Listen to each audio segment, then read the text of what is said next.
समस्त भाइयों की जय हो, गुरुदेव महाराज की जय हो, संत समाज की जय हो, गंगा मैया की जय हो, सबके माता पिता की जय हो।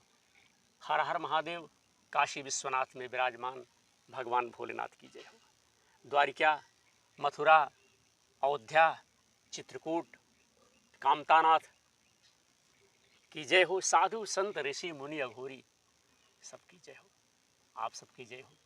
आइए आज के इस प्रसारण में हम अपने भाइयों को बताएंगे कि श्री कृष्ण जिन्होंने सिखलाया, जिन्होंने बताया, जिन्होंने कहा कि मृत्यु का श्रेष्ठतम आदर्श क्या है, आलेख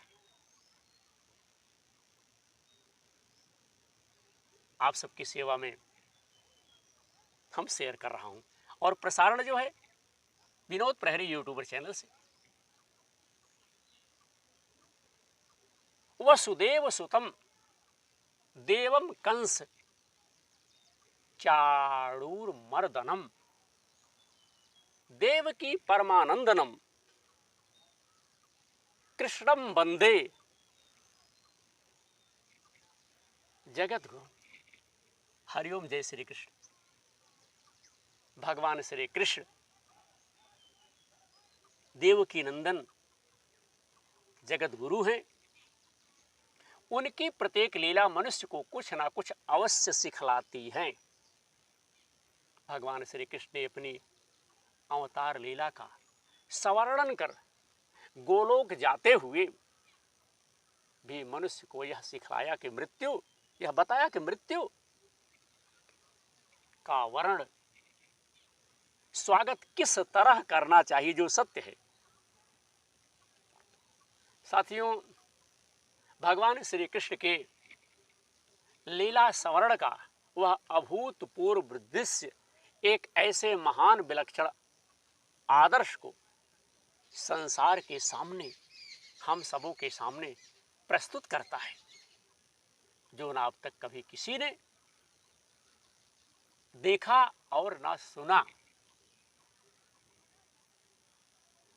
श्रीमद् भागवत के 11वें स्कंद के 30वें अध्याय में इसका वर्णन मिलता है। असल में भगवान का प्रकट होना और जाना नाटक के नट की तरह है, जो गुरुपुत्र को यमपुरी से सशरीर लौटा सकते थे, देवकी के मरे हुए बेटे को ला सकते थे, स्वयं परीक्षित को गर्भ में ब्रह्मशस्त्र से बचा सकते थे, वह क्या स्वयं जीवित नहीं रह सकते थे? हैं? अवश्य रह सकते थे, परंतु उन्होंने यह विचार किया कि अंत में मानव जाति के लिए एक आदर्श स्थापित करना चाहिए। जय श्री कृष्ण। भगवान ने सोचा कि अगर मैंने शरीर रख लिया तो दुनिया भैया यही कहेगी है कि ज्ञानी अमर होते हैं, मरता नहीं। इसलिए मृत्युलोक में मानव शरीर की गति प्रदर्शित करने के लिए भगवान ने अपना शरीर मृत्युलोक में नहीं रखा। अपने अग्रज बलराम जी की परम पद में लीन हो जाने के बाद भगवान श्री कृष्ण चतुर्भुज रूप धारण कर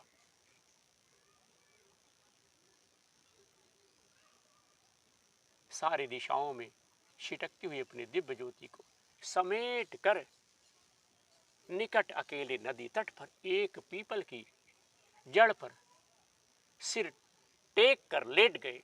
उस समय उनके नवीन मेघ के समान श्याम वर्ण शरीर से सुवर्ण की सी ज्योति निकल रही थी।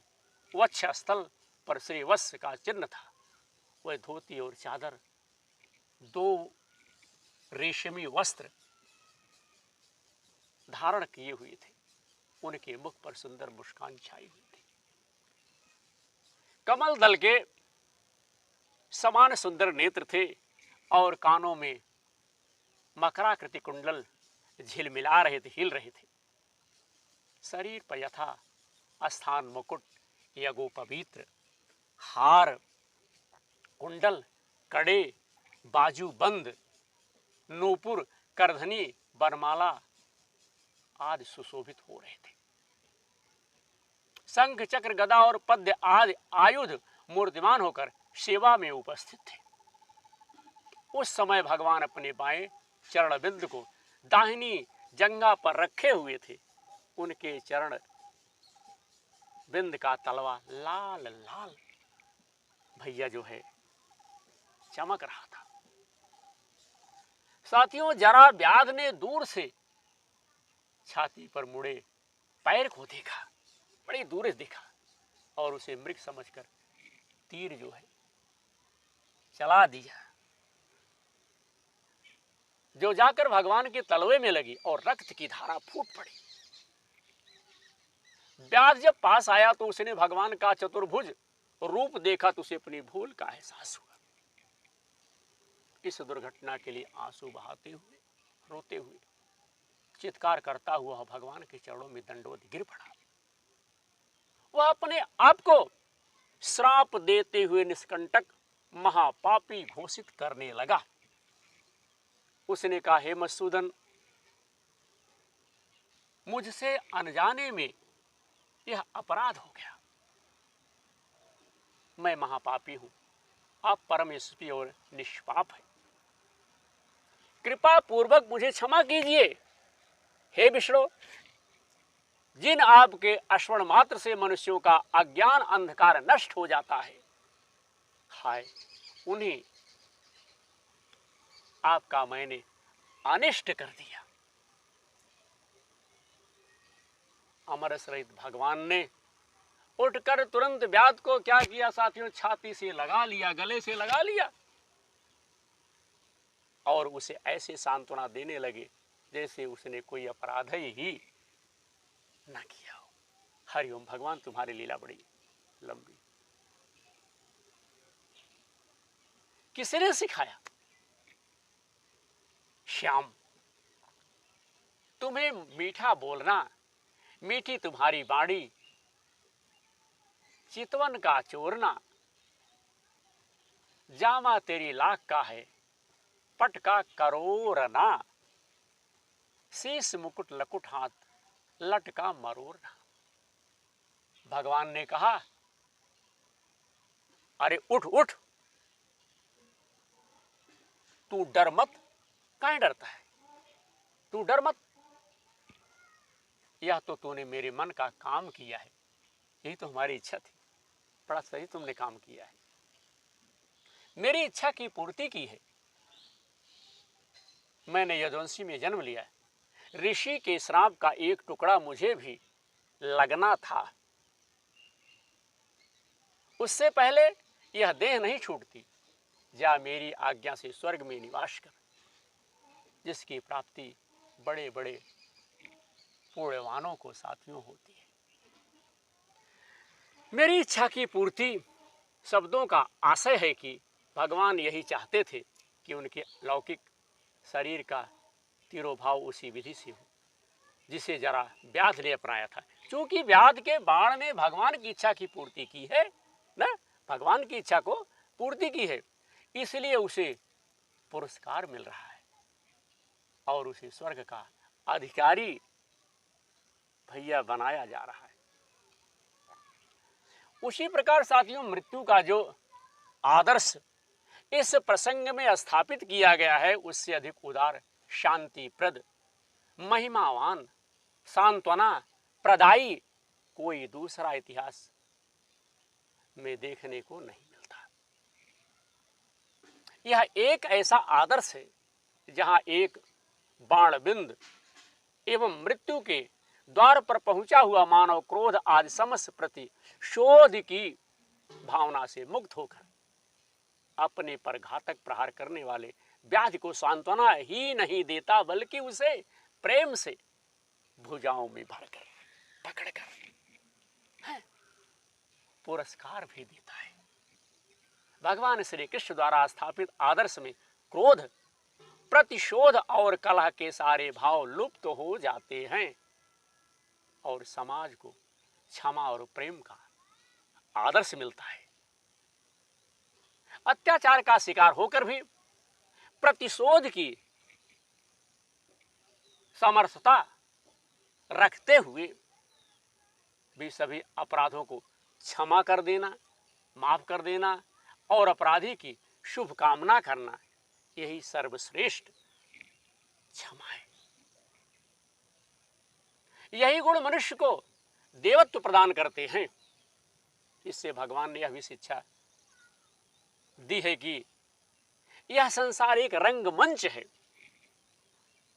यह संसार साथियों एक रंगमंच है, जहां सभी को खेलना, अपना कर्तव्य कर्म करना है।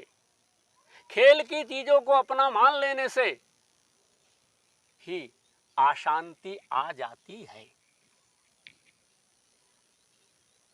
अपनापन छोड़ा और शांति में, जैसे कठपुतली के नाच में, भाई कठपुतली तो अपने लोगों ने भैया नाच देखा होगा, अब तो नहीं, लेकिन पुराने लोगों ने कठपुतली का नाच हर हाल में देखा होगा।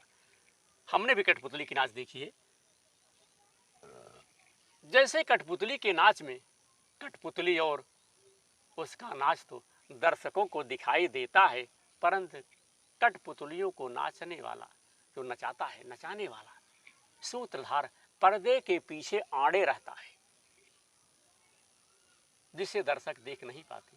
इसी प्रकार यह संसार तो दिखता है, किंतु इस संसार का सृष्टिकर्ता, पालन करता और संहार करता भगवान दिखाई नहीं देता, जबकि एक ही भैया। इसलिए मनुष्य स्वयं को ही कर्ता मानकर अहंकार में रहता है, और भैया अहंकार सबसे बड़ा विनाश का मार्ग है। परंतु यह विराट विश्व परमात्मा के लीला का रंगमंच है। विश्व रंगमंच पर हम सब कठपुतली की तरह अपना पात्र अदा कर रहे हैं। हम लोग क्या हैं? कठपुतली की तरह अपना पाठ जो है वही भैया अदा कर रहे हैं।